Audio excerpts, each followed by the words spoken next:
Hello everyone, my name is Chris Mortimer from Crism Security and today is Free Advice Friday.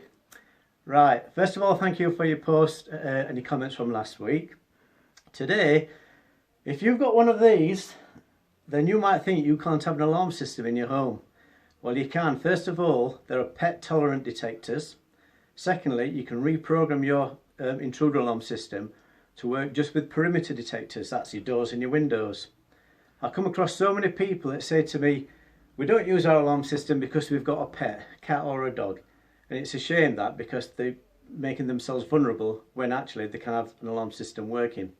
So get your alarm system serviced and at the same time get the engineer to reprogram your alarm system, because it can be done, to suit the way you live with your pets.